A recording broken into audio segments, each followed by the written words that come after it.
बहुत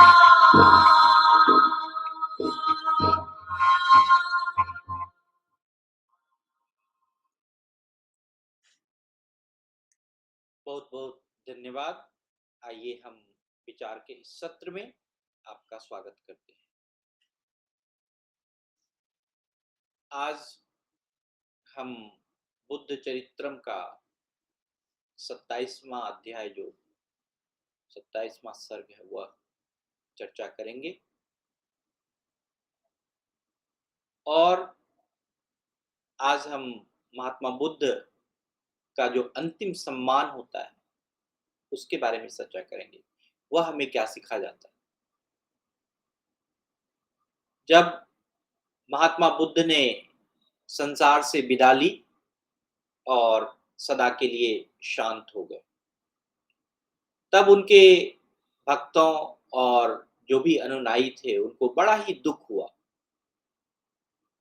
जो मल्ल वंश के लोग थे उनके पार्थिव शरीर को बड़े ही आदर के साथ, कहते हैं, सोने की पालकी स्वर्णमयी शिविका में रखा और उस पालकी को उठाकर अपने कंधों पर नगर के मुख्य द्वार के बाहर ले गए।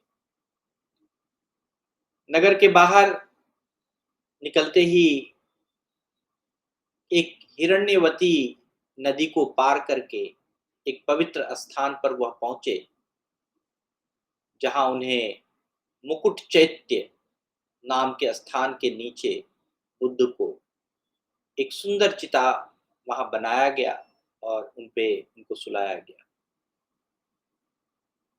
जैसे ही यह सब कर रहे थे, तभी आकाश से देवताओं ने फूल की वर्षा करने लगे और यह फूल नंदन बन के सुंदर पुष्प थे। कहते हैं वहां पर गंधर्व लोग आकर मधुर गीत गाने लगे और नृत्य प्रस्तुत करने लगे।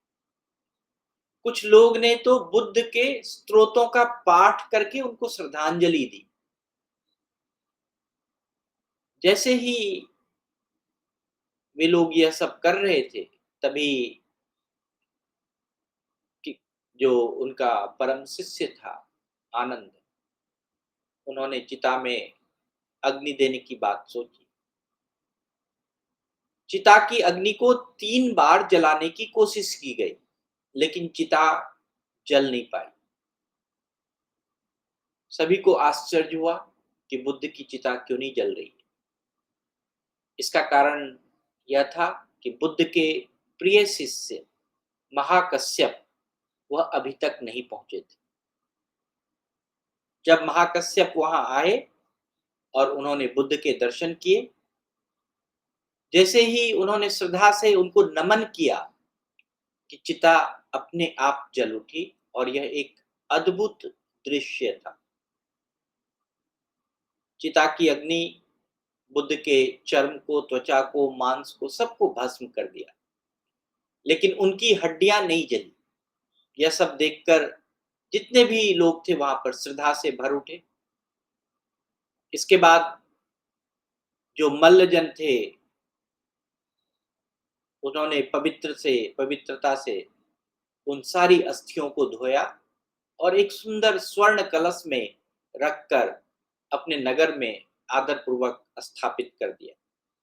इस प्रकार महात्मा बुद्ध को परम सम्मान के साथ अंतिम विदाई दी गई और उनकी स्मृति को नगर में अस्थायी रूप से स्थापित कर दिया गया उनकी अस्थियों के रूप में। और वो बहुत ही एक मनोरम दृश्य था। अब आप लोग सुनते होंगे कि बुद्ध की जो धातु और स्तूप का निर्माण हुआ वह कैसे हुआ। ये बहुत ही गहन विचार है, बहुत ही गहन विषय है। गौतम बुद्ध के महापरिनिर्वाण के कुछ समय बाद जो पड़ोसी राज्यों के जो राजाओं ने अपने अपने दूत को मल्लों के पास भेजा, उन दूत से मल्लों ने विनती की कि वो बुद्ध की अस्थियां जो धातु है उन्हें दे दे, ताकि वे बुद्ध के लिए श्रद्धा से पूजन कर सकें लेकिन मल्लजन ने उनकी मांग ठुकरा दी। दूत ने जाकर अपने अपने राजाओं को यह बताया। तब 7 राजाओं का एक समूह इकट्ठा हुआ और उन्होंने मल्ल पर चढ़ाई कर दी। इसी समय एक द्रोण नाम का एक ब्राह्मण वहां पहुंचा। उन्होंने युद्ध रोकने और शांति स्थापित करने का प्रयास किया। पहले द्रोण ने सातों राजाओं को समझाया। राजाओं ने कहा कि हमें तो शांति चाहिए, लेकिन मल्ल लोग तैयार नहीं है।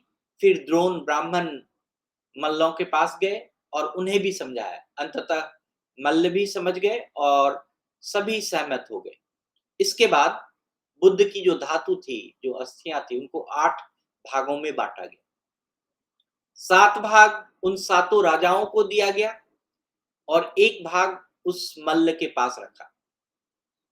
फिर उन 7 राजाओं ने अपने अपने राज्यों में बुद्ध के धातु और 7 स्तूप बनाए और मल्ल ने भी एक स्तूप बनाया। द्रोण ब्राह्मण जो थे, वो अपने देश में स्तूप बनाने के लिए वो जो केवल धातु का जो घट था, कलश था, वह लिया। और एक अन्य श्रद्धालु जो पिसल मुनि थे, उन्होंने सिर्फ बुद्ध की भस्म ली।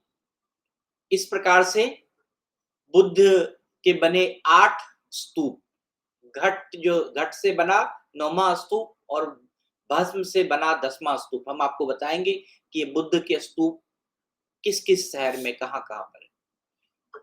इसके बाद 5 प्रमुख भिक्षुओं की एक गोष्ठी की सभा की गई।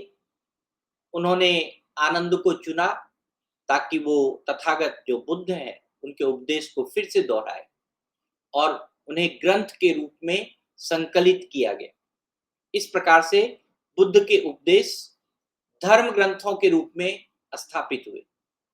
समय बीता, कई वर्ष बीत गए और एक महान सम्राट अशोक का जन्म हुआ। सम्राट अशोक धर्मप्रिय थे, बुद्ध भक्त थे। अशोक ने उन 7 स्तूपों से बुद्ध की धातु लेकर एक ही दिन में 80,000 स्तूप स्थापित किए। लेकिन 8वां स्तूप जो रामपुर में स्थित था, वहां से वो राजा अशोक भी कोई धातु नहीं ले सके, क्योंकि उसकी जो रक्षा है विश्वासी सांपों द्वारा, नागों के द्वारा की जा रही है। अभी भी कहते हैं कि रामपुर का स्तूप जो है वह नागों के द्वारा उसकी रक्षा की जाती है। सम्राट अशोक ने भले ही सुख सुविधाओं से भरे जीवन को में रहकर राज्य किया, लेकिन उनका मन जो था शुद्ध और धर्ममय रहा। उन्होंने उत्तम धर्म का लाभ प्राप्त किया। बुद्ध की पूजा करने वाले, चाहे वो जैसे भी हो, जिस तरह से बुद्ध को नमन करते हो, आज आप देखेंगे कि वो जो धातु से बनी मूर्तियां, स्तूप है, उनको पूजते हैं, उन्हें सदा उनका उत्तम फल मिलता है। जो फल बुद्ध के जीवन काल में उन्होंने बुद्ध को सिर्फ नमस्कार करके मिला था, वही फल बुद्ध की धातु और स्तूप से मिलता है। ऐसा ही कहता है राजा अशोक ने भी कई सारे ऐसे ग्रंथ, कई सारे ऐसे चर्चाओं में लिखा है कि इसमें कोई संदेह नहीं है कि बुद्ध को सिर्फ आप ज्ञान भाव से, बुद्ध भाव से अगर नमस्कार भी करते हैं, तो बुद्ध के गुण, उसके जो पूजा का फल है वह आपको मिलता है, उसके जो प्रार्थना का फल है वही मिलता है। और यह अंतिम सर्ग था। आज की बुद्ध के शरीर के धातु की बंटवारा की कथा नहीं है, बल्कि यह एक बुद्ध की शिक्षाओं के प्रचार प्रसार और भक्ति की परंपरा और धर्म की स्थायित्व का प्रतीक है। और आज भी जो है श्रद्धालु के हृदय में भगवान बुद्ध जीवित हैं और यही बुद्ध का ज्ञान है कि धर्म सिर्फ और सिर्फ हमारे विचार हैं। हमारे विचार को अगर जीवित रखेंगे, हमारे सही विचार, सही सोच, वही हमारा धर्म है, वही हमारे हर चीज के, जो भी चाहे वो बुद्ध ने कहा कि जन्म, जरा, मृत्यु, दुख, रोग, इन सब का निवारण हमारे विचारों से आता है। और हम अपने जीवन में बुद्ध के विचार को हमेशा एक सरल रूप से समझें और उसको अपने जीवन में उतारें। हम ज़रूर आगे चर्चा करेंगे कि बुद्ध के जो 10 पवित्र स्तूप है, उसकी कथा के बारे में भी हम आपको बताएँगे कि ये पृथ्वी पर जो ये पवित्र स्तूप है, ये कैसे किन-किन जगहों पर बनाया गया। तो आज के लिए इतना ही। आप सभी का बहुत-बहुत धन्यवाद, बहुत-बहुत आभार। Thank you. आपके मन में अगर कोई प्रश्न है, कोई विचार है